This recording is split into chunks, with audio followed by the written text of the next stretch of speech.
The horse that came and went. A parable about unpredictability.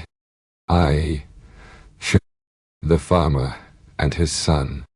In a remote village nestled between mist-covered hills and wandering rivers, there lived an old farmer named Bao. He was known neither for his wealth nor for his cleverness, but rather for the way he walked, slowly, as if each step was listening to the earth. Bao lived with his only son, a strong young man named Jun, and together they tilled their small field, grew rice, and cared for a single, sturdy horse. One morning, as the sun yawned over the mountains, the villagers came running to Bao's farm. "Old Bay," they cried, "your horse has run away. It jumped the fence and vanished into the valley." The farmer looked at the empty corral, nodded, and said simply, "Who's to say what's good or bad?" The villagers blinked. "But it's clearly bad. You need that horse to plow your field." Bao only smiled, then returned to weeding his garden. Dandun Sakatit. The horse returns. 3 days later, just as the village was settling into evening, the horse returned. But it was not alone. Trailing behind it were 2 wild horses, sleek and strong, with eyes like fire and hooves that struck sparks on stone. The villagers rushed over once more. "Old Bao," they exclaimed, "you were right not to grieve. Now you have 3 horses. What fortune!" But Bao only nodded and said, "Who's to say what's good or bad?" The villagers exchanged puzzled glances. Trande, the fall. The next morning, Bao's son Jun began training one of the new wild horses. It bucked, twisted, and reared. But Jun was brave and skilled. Still, horses are wild things, and the wild does not easily bend. In one sudden moment, the horse leapt, and Jun fell. Hard. His leg snapped like a dry branch twisted beneath him. The villagers gasped when they heard. They gathered at the edge of Bao's field and shook their heads. "This is terrible.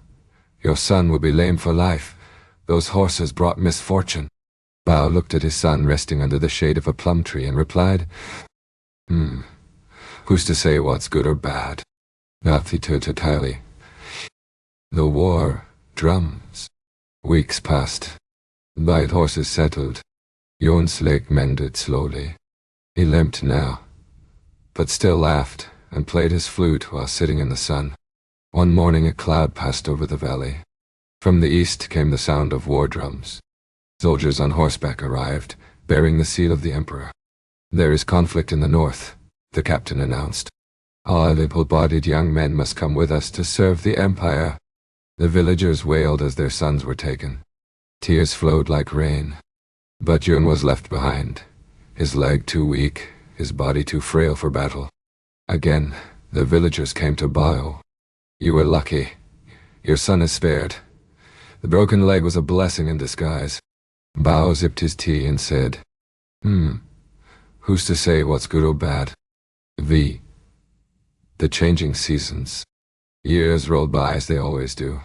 Some of the villagers' sons returned from the war, haunted and hardened. Others did not return at all. Crops failed one year, then flourished the next. Floods came, then droughts. A merchant struck gold, then lost everything to fire. A couple who could not have children found a lost baby beneath a bridge. The village temple collapsed in a storm, but was later rebuilt twice as strong. Each time, the villagers would run to Bao, eager to declare what was good and what was bad. And each time, the old farmer would give the same reply. "Who's to say what's good or bad?" The monk's visit. One autumn, when Bao's beard had grown white and his back curved like a bow, a traveling monk came to the village. He had heard of the farmer with the strange saying. The monk approached Bao's home, bowed deeply, and said, "Old one, I have heard of your wisdom. Tell me, why do you always say, 'Who's to say what's good or bad?' Don't you believe in right and wrong, in fortune and misfortune?" Bao invited him to sit beneath the plum tree, where Jun now taught village children how to ride the very horses that had once caused him to fall. The farmer handed the monk a cup of tea and smiled.